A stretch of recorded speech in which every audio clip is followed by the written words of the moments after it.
pemirsa, Anda kembali menyaksikan Kominfo Newsroom. Pemirsa, Dewan Kerajinan Nasional memberikan pelatihan dan pendampingan kepada usaha mikro kecil dan menengah untuk memanfaatkan platform digital dalam memasarkan semua produk yang dihasilkan. Hal tersebut dilakukan guna meningkatkan daya saing UMKM di pasar global.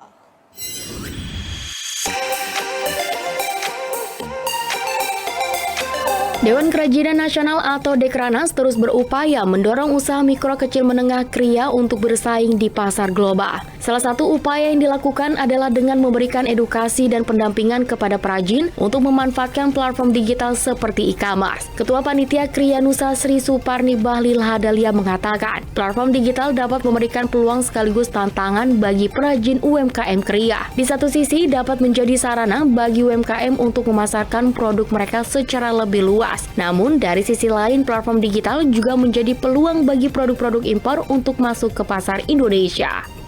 Kita melakukan pelatihan-pelatihan juga, karena di Dekranas ini juga kita didampingi oleh para desainer-desainer yang luar biasa tentunya. Salah satunya yang hadir ini, Mas Musa. Ya, masih banyak lagi desainer-desainer yang mendampingi kita di Dekranas. Nah, ini menjadi salah satu strategi kita agar para perajin ini bisa lebih meningkatkan kualitas produk mereka, sehingga banyak diminati masyarakat seperti itu. Di samping itu, Dekranas juga melakukan berbagai kegiatan sosialisasi dan kemitraan untuk meningkatkan branding produk UMKM. Hal ini dilakukan untuk membantu UMKM dalam menjangkau pasar yang lebih luas dan meningkatkan daya saing mereka. Sri menyebutkan salah satu kegiatan sosialisasi yang dilakukan oleh Dekranas adalah pameran KRIA Nusa 2023 yang akan diselenggarakan di Jakarta Convention Center pada 13 hingga 17 September mendatang. Ia juga memastikan nantinya Dekranas akan terus menggelar pertunjukan busana di pameran KRIA Nusa pada tahun-tahun mendatang, guna memperkenalkan produk-produk kerajinan tanah air kepada masyarakat luas, terutama kepada generasi mendatang.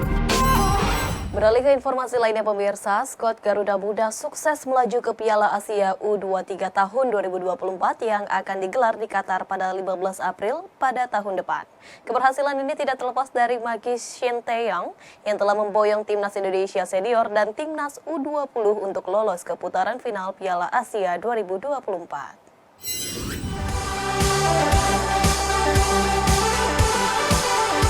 Keberhasilan timnas U23 tidak terlepas dari arahan pelatih asal Korea Selatan yang lebih dulu membawa timnas Indonesia senior melenggang ke putaran final Piala Asia 2023. Tim Garuda lolos dengan status runner-up grup A putaran ketiga kualifikasi. Timnas Indonesia mendulang 6 poin hasil dari 2 kemenangan dan sekali kalah. Anak asuh Shin Tae-yong tersebut tertinggal 3 poin dari timnas Yordania yang melenggang ke putaran final sebagai pemuncak grup A. Setelah membawa timnas senior lolos ke putaran final Piala Asia 2023, Shin Tae-yong juga sukses mengantarkan timnas Indonesia U20 menembus Piala Asia U20 2023. Tim Garuda Muda meraih tiket berlaga di Piala Asia U20 2023 sebagai juara grup F fase kualifikasi.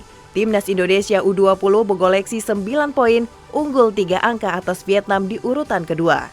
Sayangnya, kiprah tim Garuda Muda di putaran final Piala Asia U20 2023 Uzbekistan harus terhenti pada fase grup. Berada di grup A dan menjalani laga pada 1 Maret sampai 7 Maret 2023, timnas Indonesia U20 hanya mampu menempati peringkat ketiga.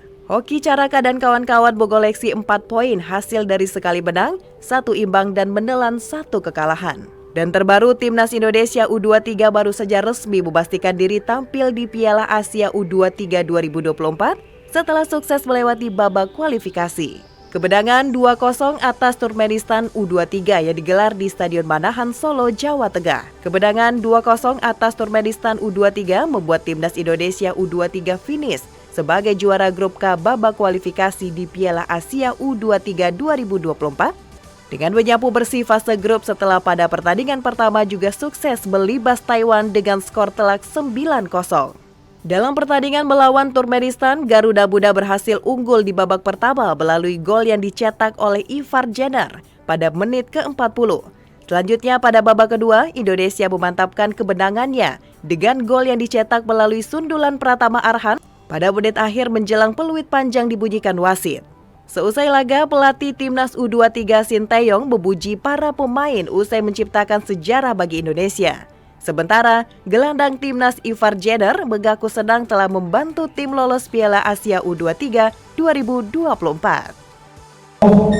우리 선수들 승리했기 때문에 축하해준다고 얘기해 주시고 너무나 우리 모든 선수가 너무나 잘 준비했고 잘 싸워줬고 원하는 대로 경기를 만들어가서 좋은 결과를 거둬서 우리 선수들한테 너무 감사하게 생각하고 있습니다. It's a very good match.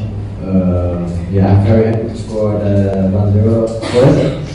I think Turkmenistan was a better opponent than Chinese Shanghai. But we showed a good game, so we're happy. And now we go to the Asian Cup, so let's go.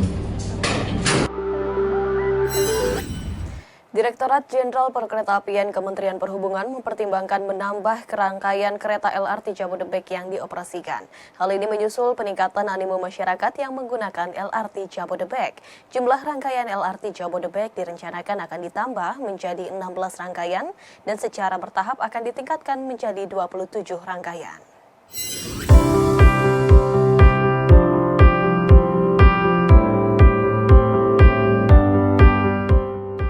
Direktorat Jenderal Perkeretaapian Kementerian Perhubungan mempertimbangkan penambahan rangkaian lintas raya terpadu Jabodebek yang dioperasikan, menyusul animo masyarakat yang tinggi menggunakan LRT Jabodebek.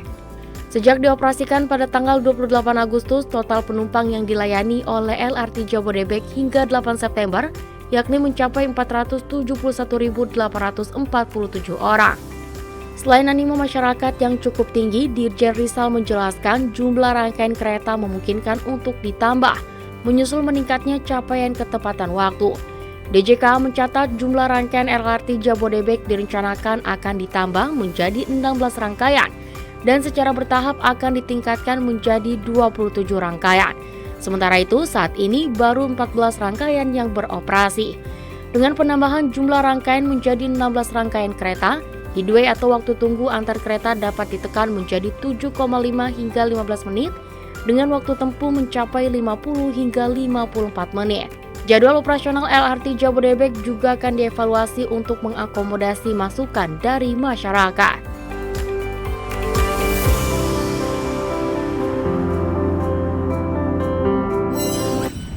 Presiden Joko Widodo pada hari ini menjajal kereta cepat Jakarta-Bandung. Presiden menyebutkan dengan adanya KCJB yang direncanakan dapat diakses oleh masyarakat pada awal Oktober 2023 mendatang, akan mampu untuk mengurangi kerugian akibat kemacetan yang mencapai 100 triliun rupiah di wilayah Jabodetabek dan juga Bandung.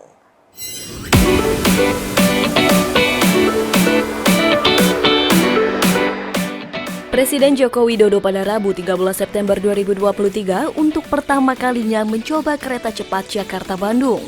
Presiden menyebut merasa nyaman dan tidak merasakan guncangan ketika duduk hingga berjalan di dalam kereta cepat Jakarta-Bandung tersebut. Kereta cepat yang membawa Presiden sampai di stasiun Padalarang pada pukul 9.25 waktu Indonesia Barat. Sebelumnya Presiden berangkat dari stasiun kereta cepat Halim di Jakarta Timur sekitar pukul 9.00 waktu Indonesia Barat. Sehingga jarak waktu tempuh perjalanan dari Jakarta ke Bandung dengan kereta cepat ini memakan waktu sekitar 28 menit. Presiden menyebut masyarakat dapat menggunakan kereta cepat pada awal Oktober 2023. Namun ia menegaskan hal ini tergantung dari kesiapan dari operator kereta. Dengan beroperasinya kereta cepat ini, Presiden juga berharap ada perpindahan dari mobil pribadi ke kereta cepat, LRT, MRT, dan Transjakarta agar menghilangkan kemacetan. Di mana Presiden menekankan bahwa setiap tahunnya Indonesia harus menelan kerugian akibat kemacetan yang mencapai 100 triliun rupiah di wilayah Jabodetabek dan Bandung. Kita harapkan masyarakat bisa menggunakan kereta cepat ini nanti mulai awal Oktober. Dan kita harapkan ada perpindahan dari penggunaan mobil pribadi ke kereta cepat, ke LRT, ke MRT, ke Transjakarta, sehingga kemacetan di jalan bisa dikurangi, polusi bisa dikurangi. Arahnya ke situ, karena setiap tahun kita kehilangan karena macet di Jabodetabek dan Bandung itu sudah lebih dari 100 triliun. Pemirsa tetaplah bersama kami karena usai jeda kami akan kembali dengan informasi lainnya.